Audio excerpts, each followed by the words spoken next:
Alright, it's Devlog 2. Let's get right into it with a vote. All right, it is time to vote. Tony.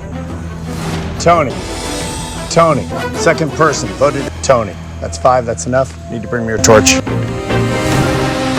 Bye, Tony. Say hi to Sierra for me. Giant worm it is. So first thing I'll do is gather some references.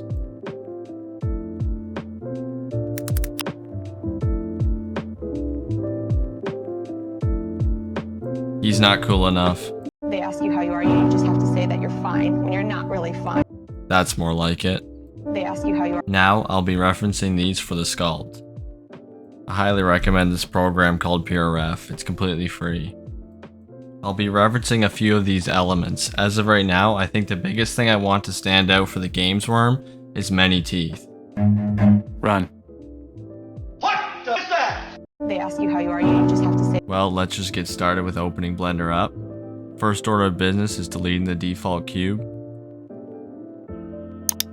And we're done. Bro, you know I did all that work. Did you guys hear something? Nah, I think it was just the wind. Nice, dude. That's enough from him. They ask you how you are, you just have to say that you're fine when you're not really fine, but you just. The worm's design went through a few different iterations, but we decided on the worm being a semi-stationary, lighthouse type enemy that scans the area for the player. Here it is in engine.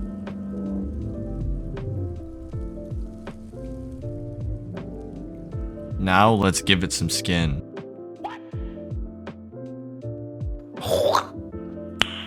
Nice. That's it for visuals. Next up, functionality. The intro is first because, well, it's going to be sick.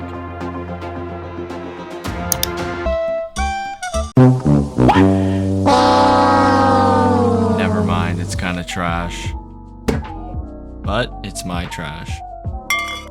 So, we're gonna save it.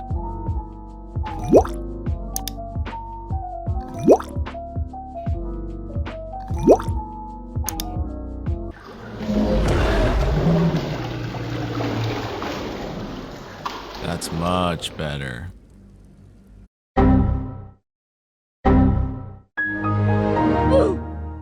It turns out that the error is because the player wasn't in the level, and the worm was trying to constantly reference it. After adding a check to the worm to only reference the player if he is in the level, next up is a collider that triggers the intro.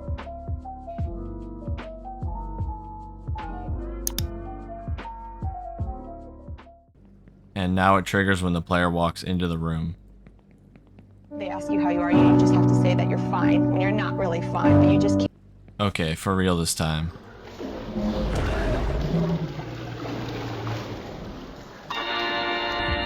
Next up is actually making the worm suck the player. This cone will be used to detect if the player is within sight range. Once the player is in range, the worm will fire raycasts, essentially lines, to check if something is in front of the player, blocking the worm's sight. Nani? I also added that short foreshadowing animation for the worm. We're taking a short intermission to showcase the progress on the area the worm inhabits. At this point in time, we didn't know the direction we would end up going with the worm, so the level was left fairly barren. Great. So now I can finally get the credit I deserve. No, you won't. So yeah, I'm Kernels and I spent some time going over the level design that Sam originally created. I wanted to build onto the current design and incorporate more player cover elements.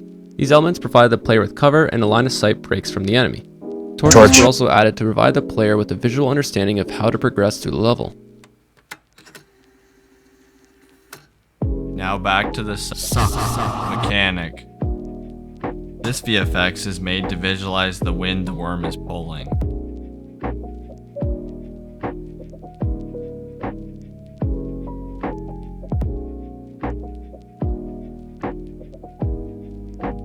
And after many hours of coding, I present to you, Mom spaghetti. and here's the worm's pull. No, God, please, no!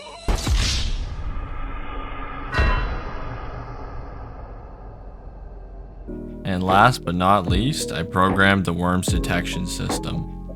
It's only a little bit complicated. Bruh. The code uses the built-in AI perception. It allows me to choose what sounds the different AIs detect, and in this case the AI detects all the types. And this is the footstep noise event for the player. The result.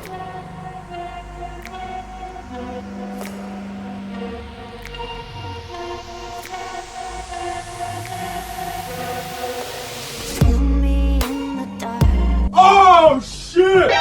お前はもう死んでいる。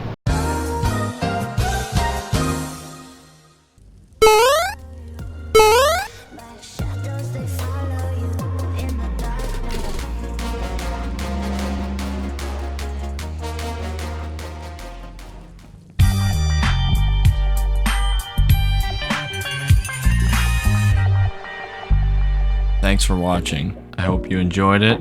Give it a like and subscribe if you did. Peace out.